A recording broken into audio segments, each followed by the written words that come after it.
Pinabali, pagpabinggan, lalapitan, pusayan, kahit pigilan. Ngayon araw pero di nagpapawisan. Ang puso ko nakapagod ko papalit sa paniligaw. Aking sisipat kung sa tuba ang puso kong papangin na sa'yo. Sana nasakit. Ang pag-ibig natin ating nasimulan. Iniibig mo ako pero hindi mo kayang paglaban sa lahat ng mata. Bakit nahiya ka na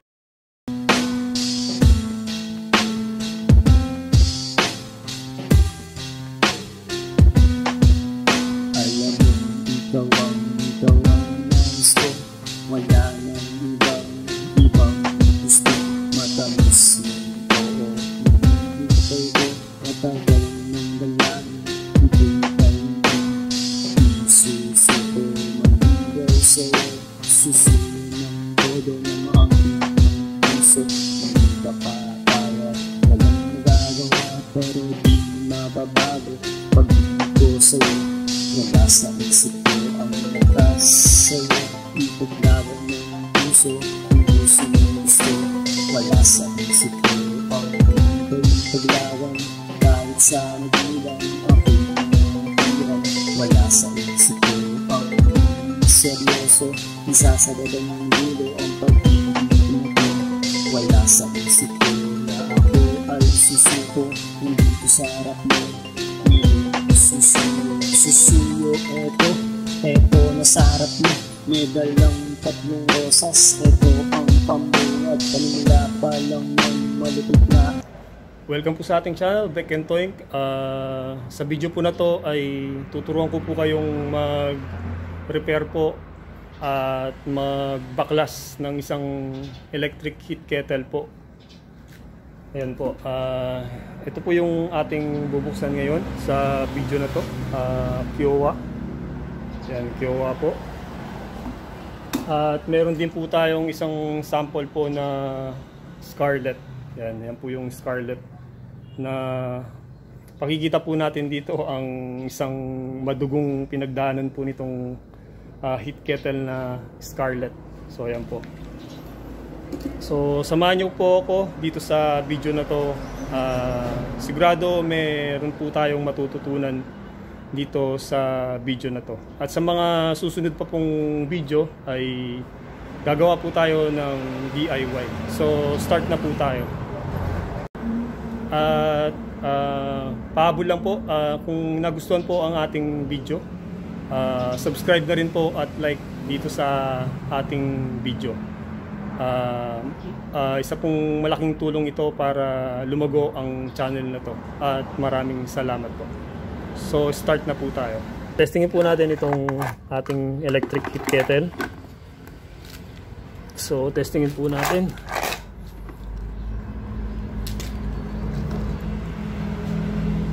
Lagyan po natin ng tubig. At saksak po natin. So ito po. Saksak natin. Tignan po natin kung iilaw. So yan.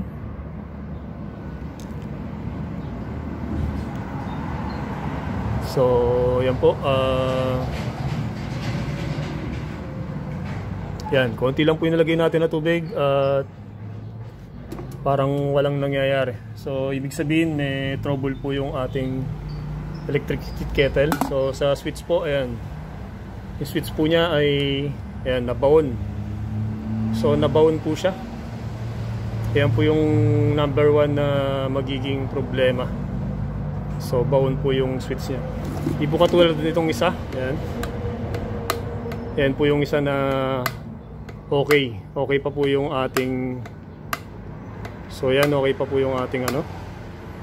So dito po sa isa ay kabaon po yung ating.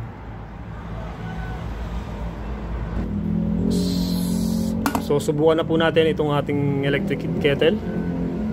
Para masubukan po natin, lagyan po natin ng konting tubig.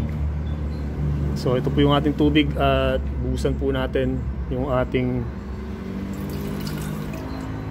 so yan po, kahit konti lang para ma-testing po natin. So yan po, saksak po natin sa ating outlet. So dapat po ay yan, iilaw po yan. So mapapansin natin na hindi po siya umilaw. Hindi po siya umilaw dahil konti lang ang tubig, dapat mabilis po siyang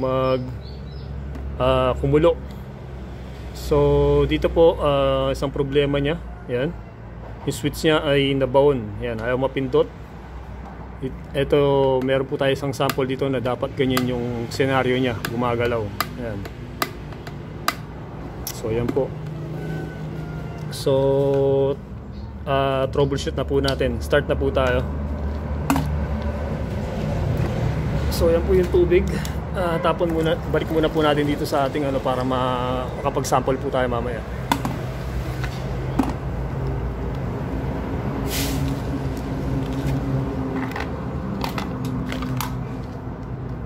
So pag nag-test po tayo, start po tayo dito sa pinaka saksakan. So kada appliances po ay dapat nag-start po tayo sa saksakan.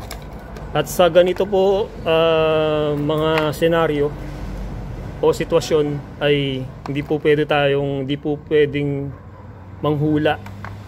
So hindi po tayo pwedeng mag-guess ng kung wala po tayong kagamitan. Ang makakapagsabi po na may problema ang isang appliances ay gamit po ang isang multi-tester. So ang multi-tester po, malaki po ang may tutulong ng multi-tester. So yan po,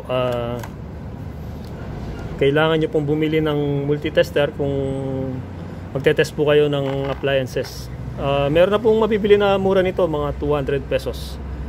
So yan po, ngayon po obserbahan po natin kung saan pupunta yung kuryente.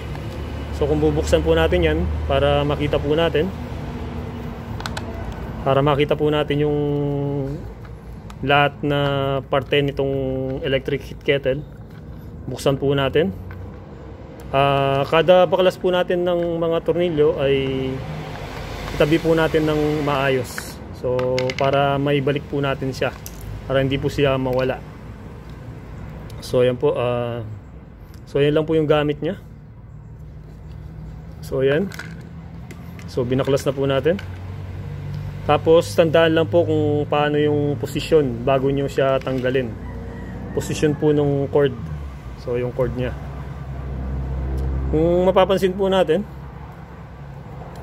yan, ilapit po natin sa camera. Kung mapapansin po natin na meron po siyang bakal dito. Yan, saka dito. Yan po yung bakal nya. So dyan po didikit yung ating electric heat kettle. So yan po, kung mapapansin nyo, yan, ito po ay tatama. Ayan, ito po ay tatama dito sa bilog na to, yung outer part na circle o yung bilog na yan, ang bakal po na yan. Ayan, ito pong pangalawang bakal na to ay tatama naman po dito sa gitna.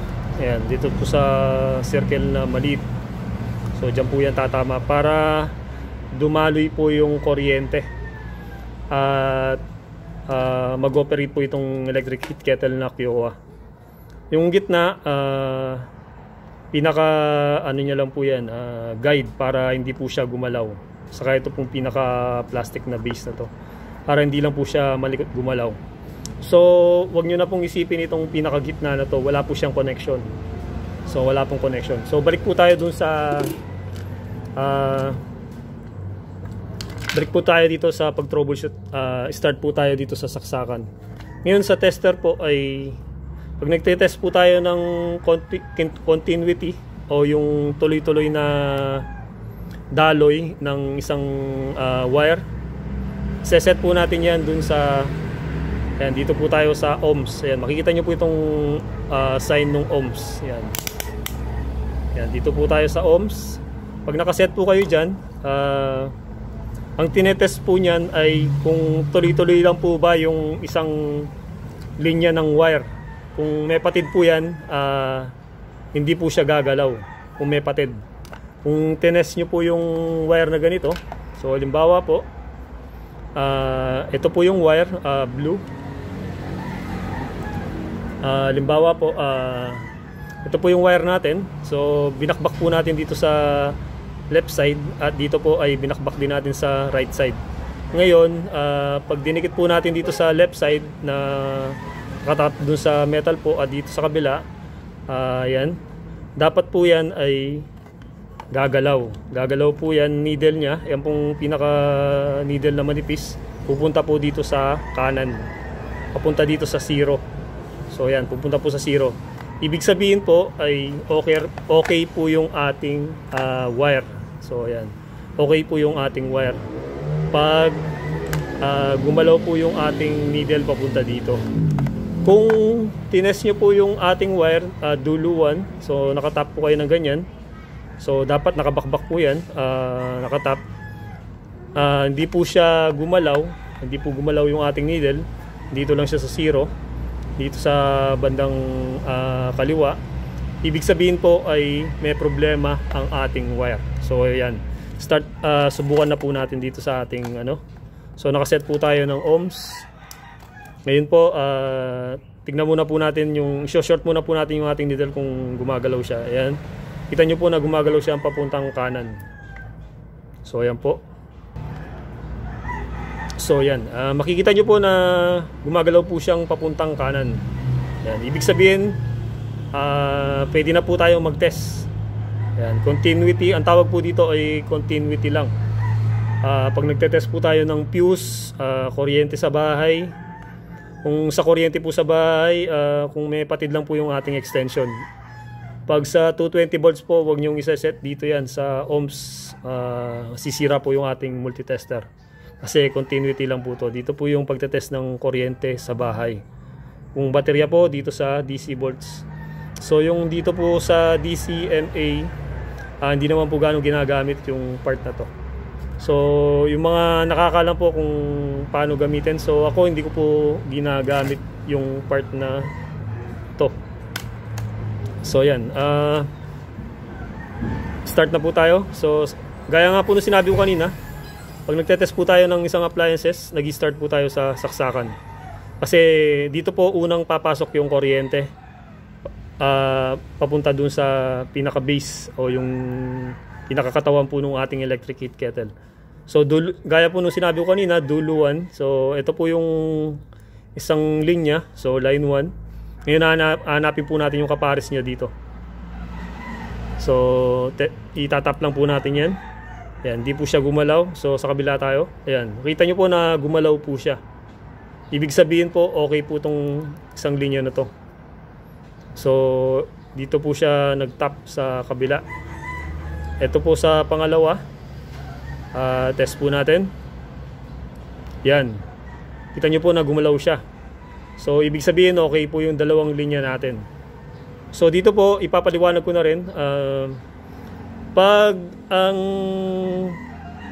ito po, tinest natin. Ayan, tinap ko po sa isang linya dito sa kabila. At tinap ko po dito. Ayan. So gumalaw. Pag ganyan po, ayan, dito po gumalaw siya. Halimbawa lang po, gumalaw din po siya dito sa kabila. At nakatap po siya dito sa isa lang. Ibig sabihin po nun ay shorted po yung ating wire. Paano po ba yung shorted? Ibig sabihin po, meron, kahit hindi po natin nakikita yan, dahil hindi po natin nakikita itong balot na to, meron pong parte na nasunog sa loob at nagkadikit po yung ating dalawang linya. Pag yung dalawang linya po na yan, nakatap po kayo dito sa isang linya at gumagalaw po siya ng ganyan. So kung gumagalaw po siya ng ganyan at sa kabila gumalaw din po siya, ibig sabihin shorted po yung ating linya. So kailangan nyo na pong palitan yung pinaka cord nya po o yung ating saksakan. So papalitan nyo na po nun. Pero dito po sa tinest natin ay okay po ito. So okay po yan. Babalik na po natin dito. So balik na po natin.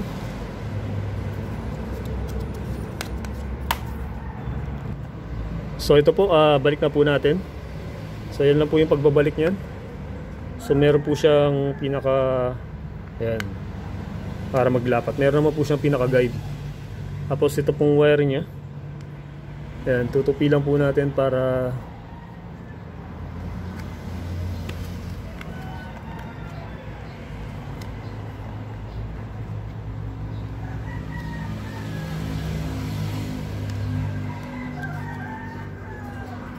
so yan po.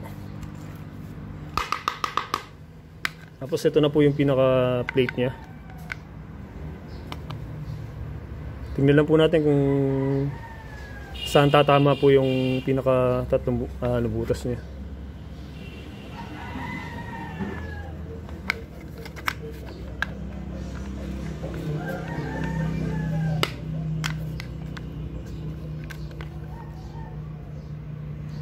So hindi naman po mahirap yung pagto-troubleshoot po ng electric kettle.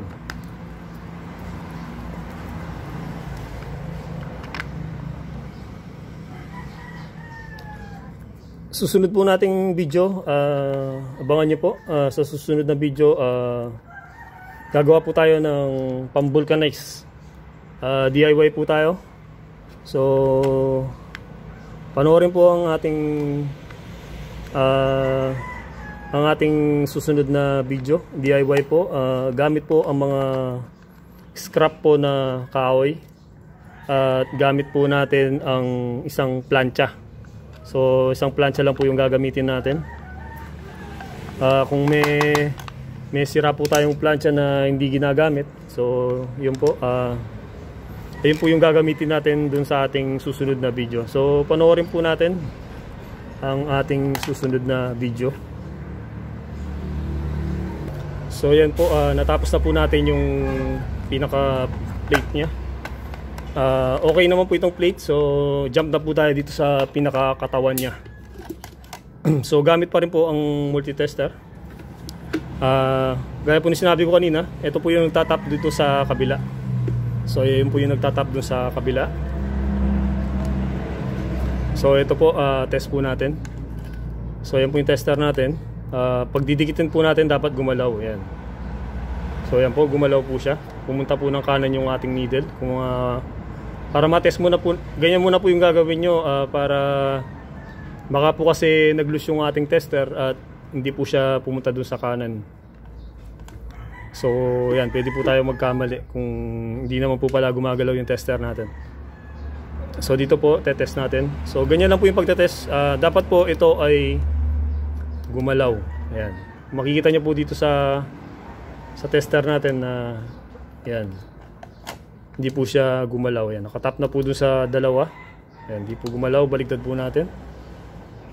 Ayan, hindi po siya gumalaw. So medyo malabo lang po yung video natin. Ayan. Ayan, hindi po siya gumalaw. So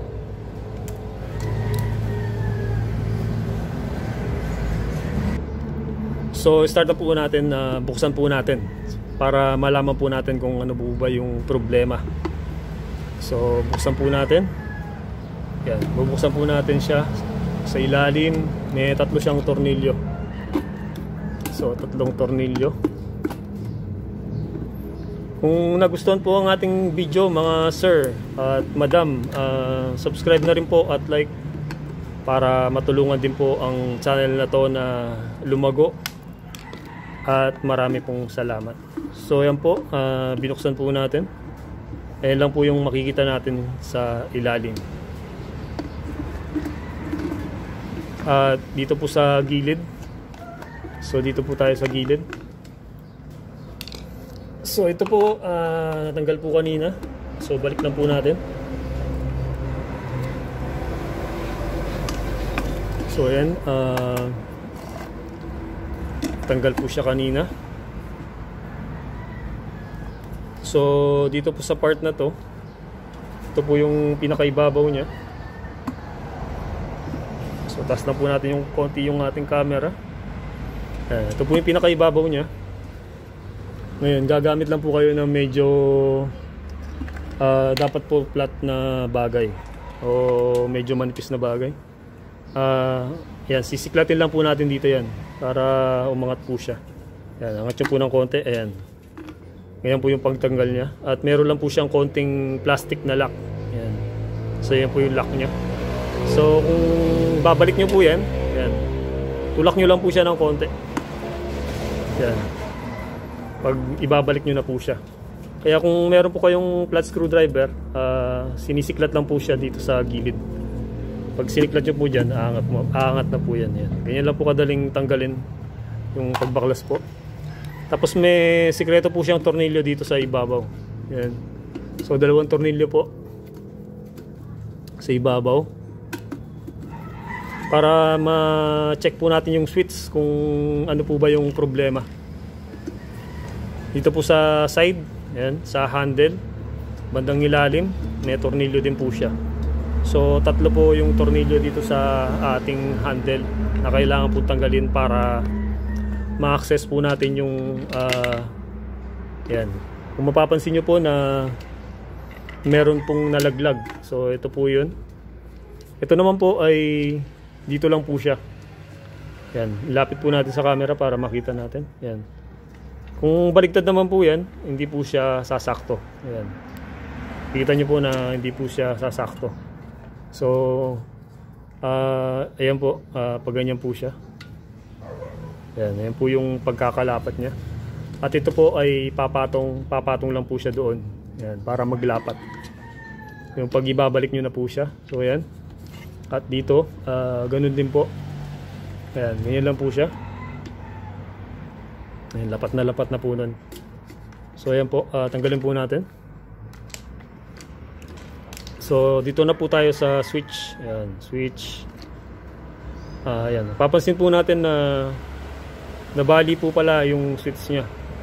Ayan, bali po pala yung switch niya. So paliwanag po natin yung sa switch. Sa switch po ay,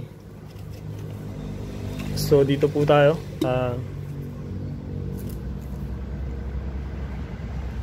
So baba ko lang po yung camera natin. So ipapaliwanag ko lang po yung sa switch para medyo malinaw. So ito po, halimbawa po, saksakan. So saksakan po. Ngayon po ito po yung ating wire. So line 1 at line 2.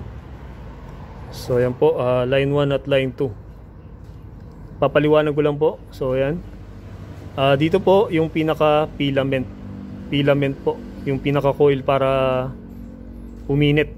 So ito po yung line 2. Yan, dire-diretso lang po yan. So ayan po, dire-diretso lang po yan at papasok dito yung kuryente. At yung isang linya po, yung switch. Yan, paliwanag ko lang po para doon po sa mga hindi nakakalam. Pero yung iba po sa atin ay sigurado po alam po nila ito. So yung switch po, ayan, puputulin niya lang po yung isang linya. Yan, pinuputol niya po yung isang linya. Ngayon pag pinindot niyo po yan, ay didikit lang po siya doon sa isang linya para pumasok po ng tuloy-tuloy yung kuryente. Ngayon pag pinindot niyo po ulit yung pinaka-switch, so yan po yung switch natin. Pag pinindot niyo po ulit yung switch, sisindi at mamamatay. So ganyan lang po yung gawa ng switch natin na nandito po sa ibabaw. So kung sira po yung switch ay ito po yun. Kung putol po yung switch sira po yung switch, so putol po yung kuryente dito.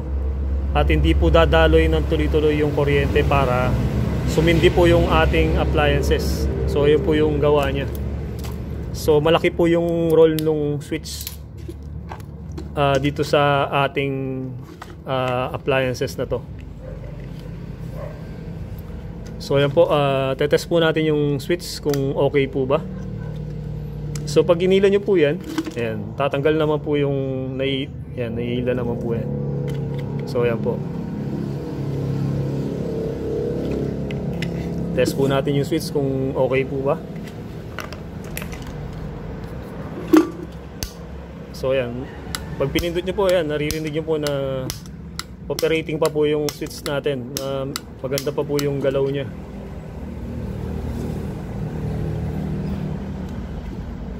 So ayan po,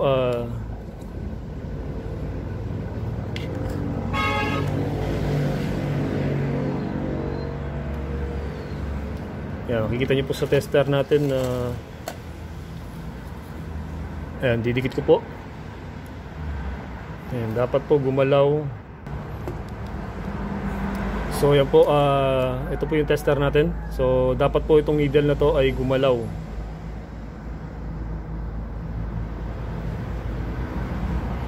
So dapat po gumalaw siya, pupunta doon sa kanan. Ayan, didikit ko po. Yan, gumalaw po, nakita natin na gumalaw po siya. Yan. Gumagalaw po siya pero bumabalik.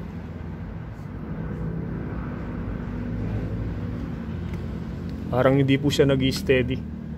So yan. Ayan po yung off niya. Ngayon pindot po tayo. Yan, nakapindot po siya. Ayan, nag-steady po yung ating needle. So kung titignan po natin na okay po yung switch niya. Pero yan, kung minsan po ay nawawala po siya. Ayan, okay. Ayan, nawawala po siya.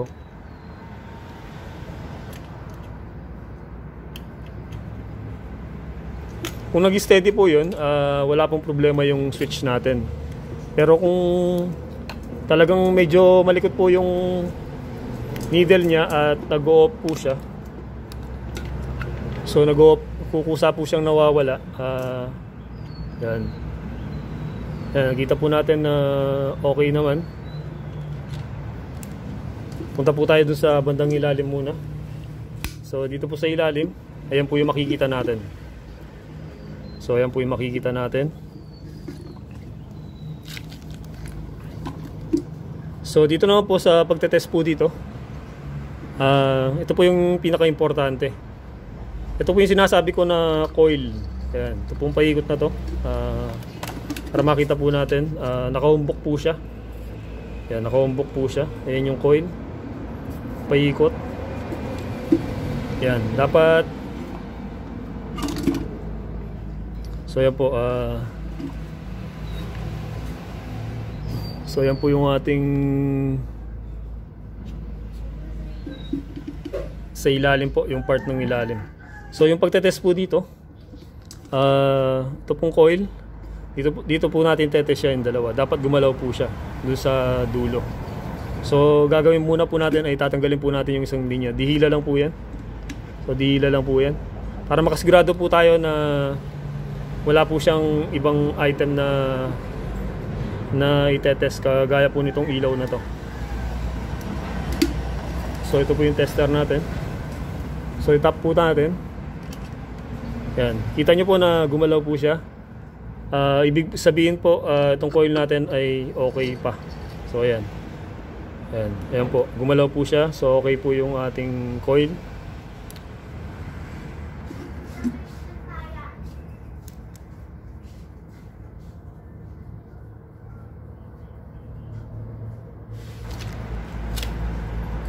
So balik po tayo.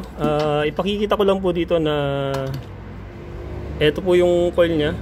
Wala pong pinagkaiba itong coil na to dun sa mga plancha po. So sa plancha, kung nagre-repair po kayo ng plancha, ayan po yung makikita nyo sa loob ng plancha.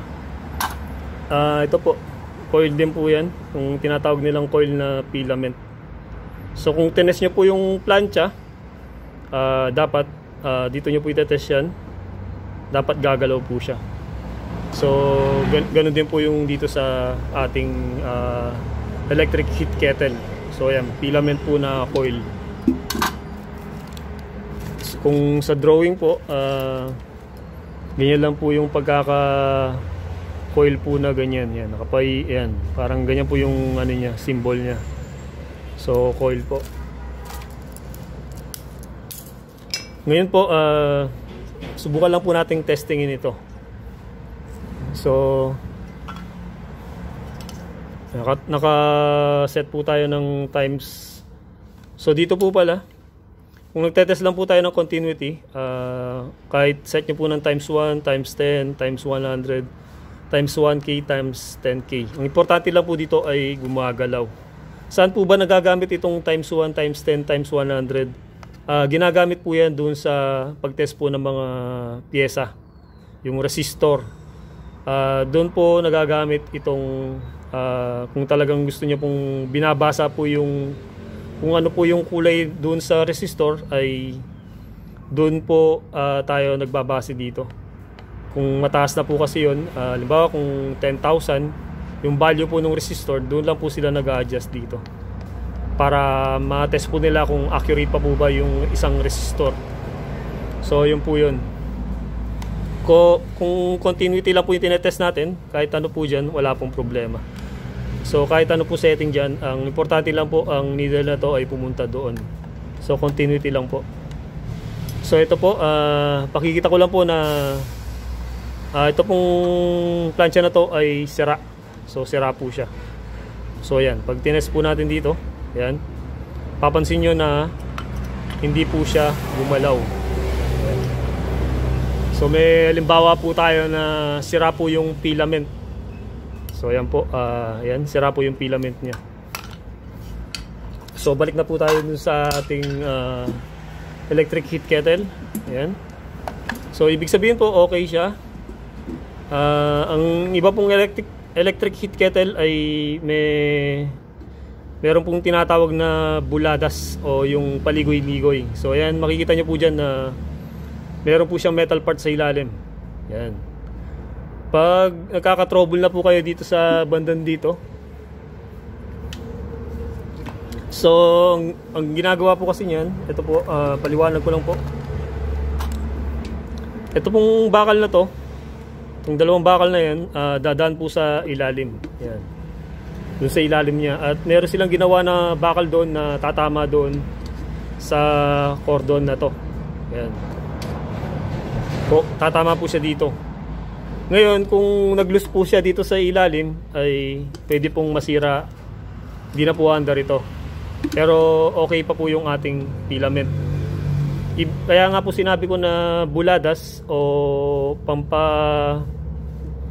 pampagulo. Kung hindi po tayo marunong gumawa, ay aakalain po natin na sira na itong electric kettle natin. Kung doon lang po pala yung problema. So doon lang po pala yung problema. Ang gagawin nyo lang po nun ay, kung ayaw na pong gumalaw, nakatap po yan, at napapansin nyo na may problema po dito, dito sa cord na to. So dito nyo na po itatap yan, dito sa rekta na po. Ito, duluan. Ito po, ang saka dito. Kung may problema na po dun sa ilalim. Ngayon, yung saksakan po natin, kaya sinabi ko pong rekta. So ito po saksakan natin. Itong wire na to ay magtatap na po siya dito.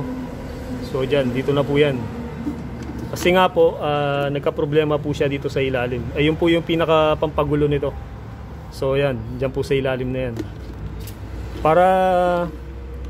Para po maintindihan natin ng maayos, so i-drawing lang po natin. So i-drawing po natin. Doon po sa pinakailalim po kasi, meron siyang bakal na nakaganyan. Ayan. Ayan po yung bakal. Parang nagtatap po siya dyan. Ayan, nagtatap po siya doon sa isa. Pag na ano po, yan po, didikit po yan yung isang wire niya doon. So yan po. Intindi na lang po natin. Pero pakikita ko po mamaya dito sa isang ayan, isang electric kettle na Scarlett. Ito po makikita nyo. So balik na po tayo. So kung napansin po natin na okay naman po yung wire natin.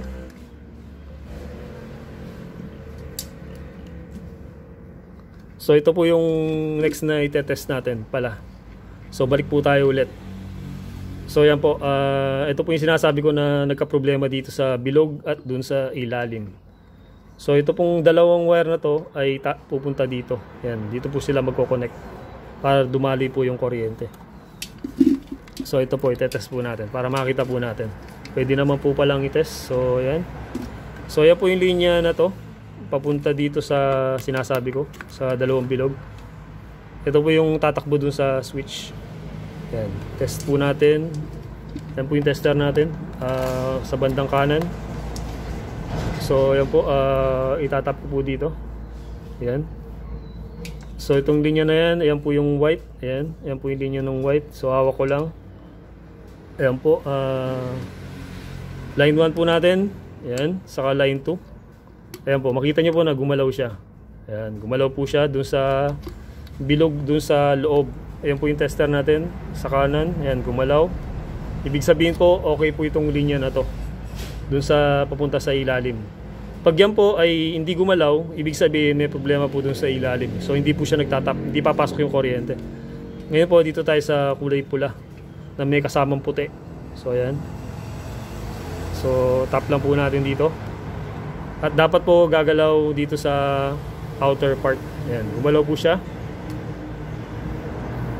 So ayan po, gumalaw po siya dun sa outer part. Sa kabila dapat hindi po siya gagalaw. Ayan, okay po. So okay po siya. So wala po tayong problema dito sa pinaka magko-connect dito sa ating plate. Yan, sa plate. Diyan po. So kung mapapansin nyo,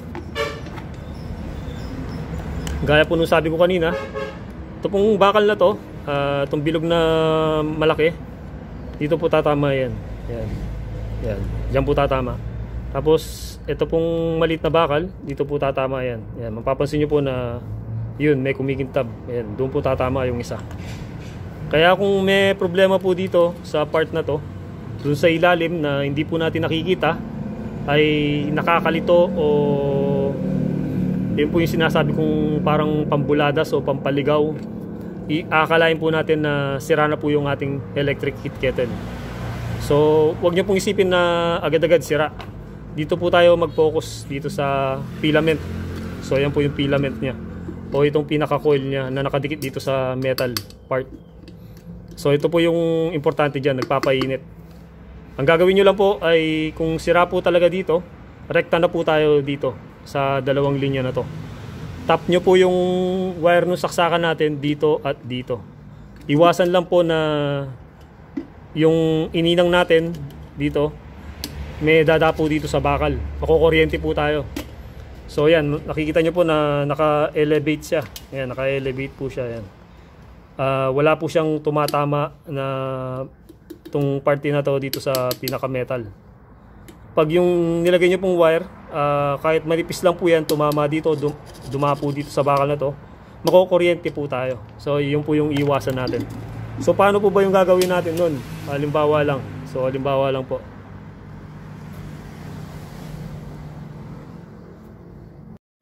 So paano po ba yung gagawin natin nun? So halimbawa po, kung talagang sira na po ito po yung kukunin natin para hindi po tayo, para maganda po yung pagkakalagay niya dito. Ayan, ito po kasi yung pumapasok dito. Ayan, ipakita po natin. So yan, yan po, papasok po yan doon para maganda po yung pagkakagawa niya. Pakita lang po natin kung paano po ba yung gagawin natin na paraan. So yan po, so pag ganyan po, maganda po yung pagkakagawa niya. So gagawin po natin, dito po tayo maglalagay nung wire. So dito po natin yan i-line sa kabila. So yan po, medyo maigpit lang po siya. So hindi ko na po tatanggalin, maigpit po siya. So dito po tayo mag-iinang, tatanggalin nyo po siya doon. O di kaya wag nyo na pong tanggalin, pwede rin, pero mas maganda po tanggalin nyo. So depende po sa diskarte nyo. Kung hindi nyo na po tatanggalin, doon na siya, okay na siya doon. Inangin na lang po natin doon para hindi nga po siya dumapo dito kung hindi na po natin siya kailangang i-tape. So yun, medyo maigpit na po nun, nandun po siya. At kahit maila po yung saksakan natin, dapat may nakaigpit po yung saksakan para hindi po siya maila kung nakarekta na po siya. So ayun po, doon din po sa kabila, ganun din po yung gagawin. So babalik po natin dito yan. So ibabalik niyo po yan. Ayan. Dito po tayo mag-iinang doon sa ating saksakan. Ito, saksakan na to, yung pinakadulo niya po. So ayun po, ngayon po i-troubleshoot na po natin. So dito po walang problema. So ibabalik na po natin siya. Wala po siyang problema dito.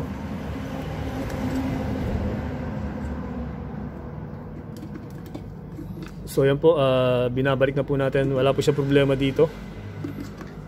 Dito po pala yung sa kabila.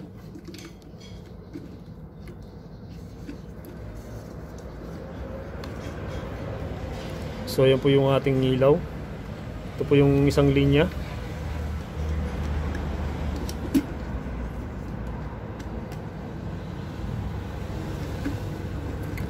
So yan po, yan, mapapansin nyo po, ito po yung isang linya direct doon, tapos ito po yung isang linya papunta po doon sa switch, tapos ito po dalawang linya na to papunta doon sa switch, kaya pumaba yung wire nya, so tatakbo dito sa taas.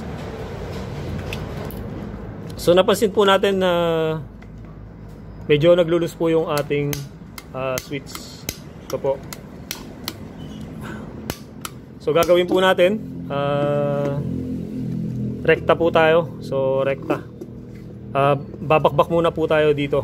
Babakbak po tayo ng wire. So rekta na, hindi na po dadaan ng switch. Pagdidikitin lang po natin ito. So dyan po nakalagay yan. At dito, yan, dyan po nakalagay yan. So babakbakin muna po natin. So ito po, balik na po tayo. So binakbak ko na po yung wire. Bakbakin lang po natin dun sa bandang ibabaw. Yan. Ngayon po, gagamit na po tayo ng pang-inang. So soldering iron po. Mabibili niyo po ito sa halagang 135 hanggang 200. So depende po sa brand. 200. Kung maganda po klase, mga malapit sa 300. So yan po, saksak po natin.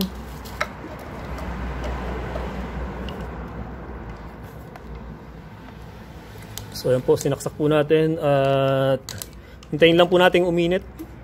Ngayon po, ito po yung dalawang wire na binakbak ko po siya dun sa ibabaw. Ngayon, yan po, pagdidikitin lang po natin siya.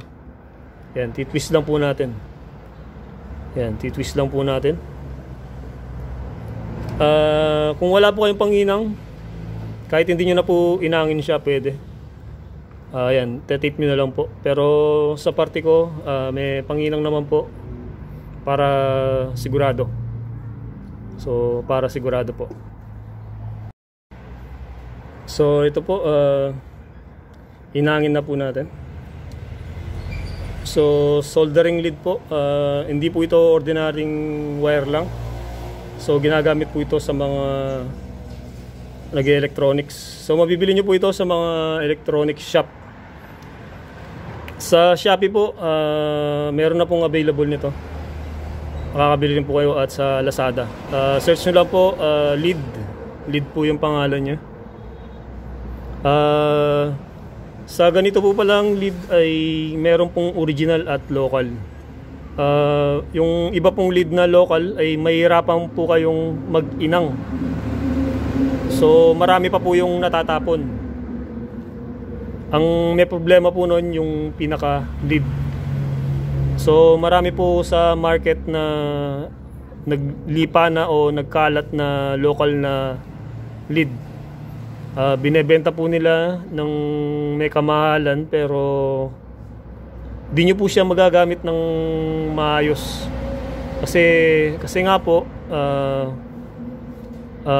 ayaw niya pong dumikit. So yun po yung nagiging problema pag local po yung ating lead na nabili. May hirapan po kayong mag-inang.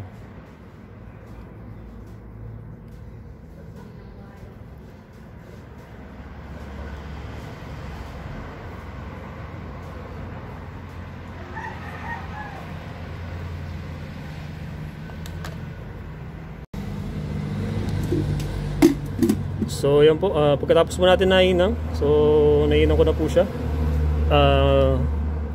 Dito na po papasok yung ating electric tape. So kailangan po natin siyang i-tape para sigurado po. Tape po natin. Tape po natin yung mga part na merong kuryente. So ito pong dulo to, tape din natin. Baka pag nabasa po yan, napasukan ng tubig, pwede po makuryente yung hawak po ng ating electric kettle. So iwasan po natin hindi tape. So importante po naka-tape yan para sigurado. So yan, tape po natin.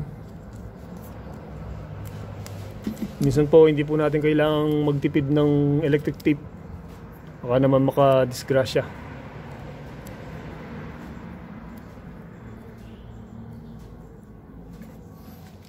So yan po,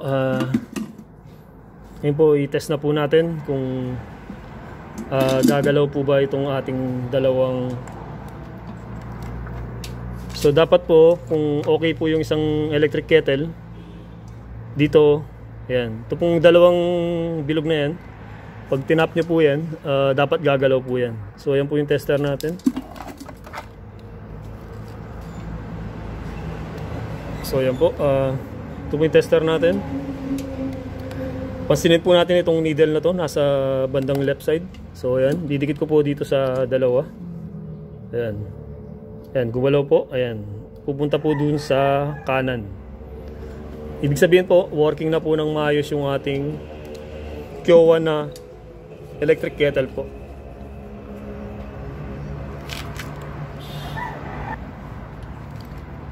So yun po, gumalaw po siya. Ibig sabihin po, okay po yung ating electric heat kettle.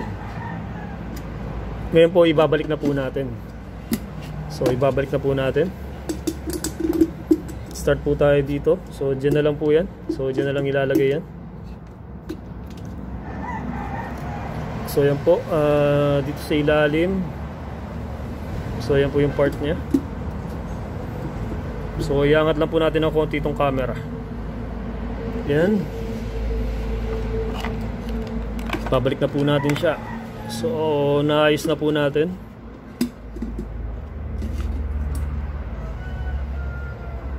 Kung meron po kayong katanungan, tanong lang po kayo at mag-comment sa ating video kung nagustuhan po ang ating video.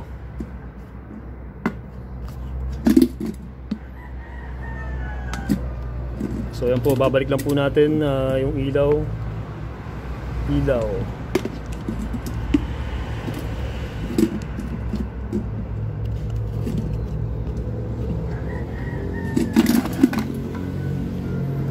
Hanapin po natin yung dadaanan ng kuryente.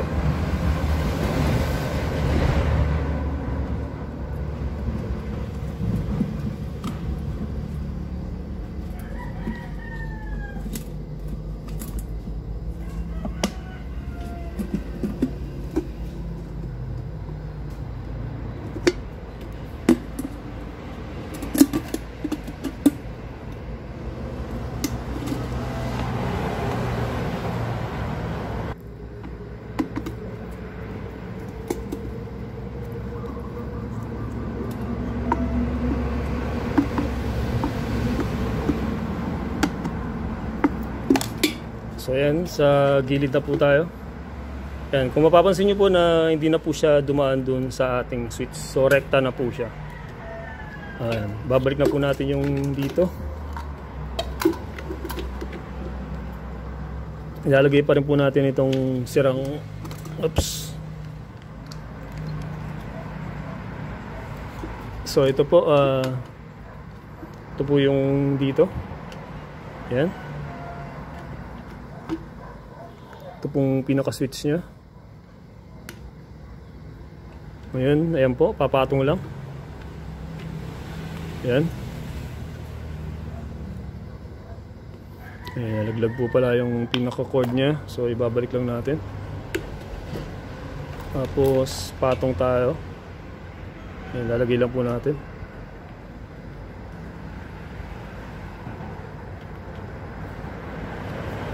So yan po.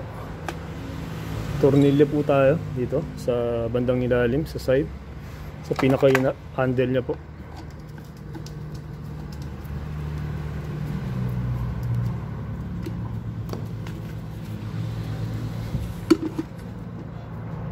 Tornilyo pong dalawa dito sa bandang ibabaw. Yan. Ito po yung pinaka-secret niyang tornilyo. Kasi natatakpan po nung pinaka-takip. Gaya nga po nung sabi ko kanina doon sa unang part ng video, sisiklatin lang po siya ng flat na screwdriver na manipis. Yan. Pang pinali po, ito. Kasi yan na po yung pinaka-lock niya. Ayan, maliit lang po yung pinaka-lock nya. So yan po, tutulak lang po natin, pe-press lang po natin siya. Ayan, para pumasok po dun sa, ayan. So okay na po siya. Yan po, lagyan po natin ng tubig. Konting tubig po para mabilis kumulo. Dito po sa ating demo, kung effective po ba yung ating pag-troubleshoot dito sa ating Scarlett na, ito po sa ating Kiowa po na electric heat kettle. So yan po yung model nya, Kiowa 1364 electric heat kettle, 1500 watts po. Ayan, 200 voltage, 230 volts AC. So yan po yung AC na sinasabi ko kanina, alternating current po. Yan, i-tap na po natin at bukan na po natin. Sasak po natin. Yan, kung mapapansin nyo po na umilaw. Yan, umilaw na po siya. Yan, pakinggan po natin yung sound kung kukulo ang tubig. Yan. Yan, unti-unti po na naririnig natin na kakaroon po ng sound na kumukulo na po yung tubig. Yan po. Kita po natin na effective po yung ginawa natin. So yan po. So yan po yung, yan, kumulo po siya. So effective po yung pag-troubleshoot na ginawa natin dun sa ating electric heat kettle na Kiowa. So kung nagustuhan po ang ating video, subscribe naman po dyan at like. At kung gusto niyo po mag-comment sa ilalim po ng video na to. So yan po. Gaya nga po pala nung sinabi ko kanina, pakita ko lang po dito yung isang Scarlett naman po yung model na electric heat kettle. Pakita ko lang po, ito po yung sinasabi ko kanina na rekta na. So rekta na po ito. Para na rin po dito sa video na to na para makumpleto po ang ating video.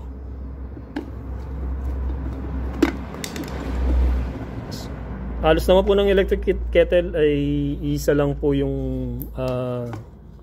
pagkakagawa nila. So yan.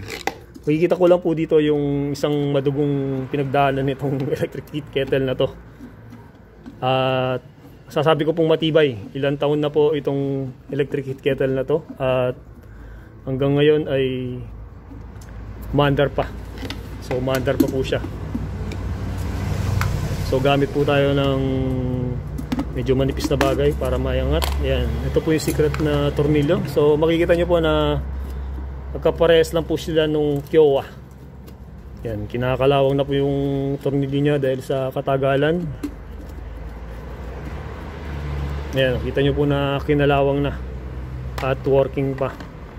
Dahil sa gumagawa naman po tayo, kung may remedyo pa po ay maayos pa po natin. Yan, mapapansin nyo po na nakatap po yung wire natin doon.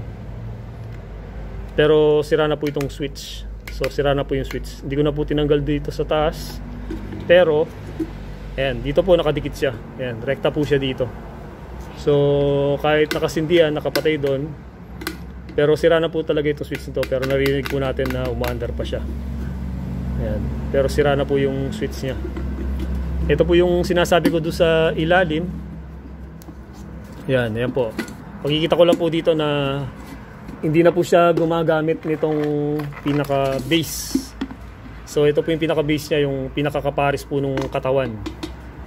So ito pong Scarlett na to, hindi ko na po ginamit yung pinaka base niya ganito. So rekta na. Ito po yung sinasabi kong rekta. Ayan po, ayan po yung wire. Ayan. Mapapansin nyo na wala na pong papunta dito sa kabila. So pakita ko lang po yan. Ayan, rekta na po siya. Ayan po. Ayan. Para po sa mga viewers natin, kung hindi po kayo dating gumagawa ng mga ganito, baka makatulong po sa atin. Ayan. Kailangan naman po kasi yung importante dito. Ayan lang po yung mahalaga. Ito lang pong filament na to. Basta pumasok po yung kuryente dyan, line 1 at line 2. Ayan po. Papansin nyo na wala nang tumatakbo dito sa ating bilog. So ayan, rekta. Ngayon po, ang diskarte na lang po dyan ay ito po yun. Bubutasin po natin yung ating pinaka-plastic para doon po dadaan yung wire. Ito po yung wire nya, yung saksakan. Ayan. Ayan po yung saksakan. Isa pa po pala, pag nagpapakulo po tayo ng tubig, pag binili po natin itong mga electric heat kettle na to at nakaligtaan po natin yan, pwede po masunog itong wire na to. Kaya dapat po kung maglalagay po kayo ng wire dito, yung heavy duty na, yung makapal po. Kasi mataas po yung watts nito. Ayan, makikita nyo na ito sa akin 2000 watts. Ayan po, itong Scarlett na to 2000 watts. Yung Kiowa po ay 1500 watts. So mataas po yung watts nya. Yan po, pwede po mag-init itong wire na to. So sa amin po, ilang beses na po nasunog itong wire na to, kaya pinalitan ko na ng medyo makapal po. Ayan, ilang beses na po nasunog yan. Dun sa isang video ko po may nag-comment bakit. Meron na po akong unang ginawa na video, yung Scarlett. Kung gusto niyo pong bisitahin, sa Beck and Toy channel. So Beck and Toy channel po.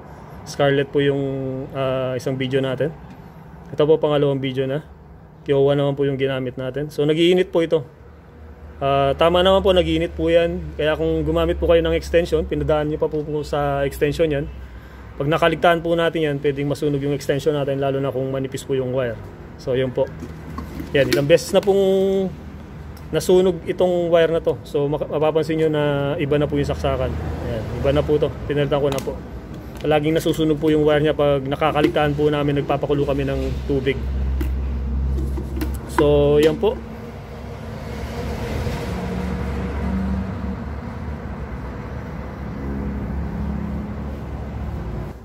So yan po ang ating video. Pagre-repair po ng isang Kiowa na electric heat kettle. Subscribe po at like kung nagustuhan po ang ating video.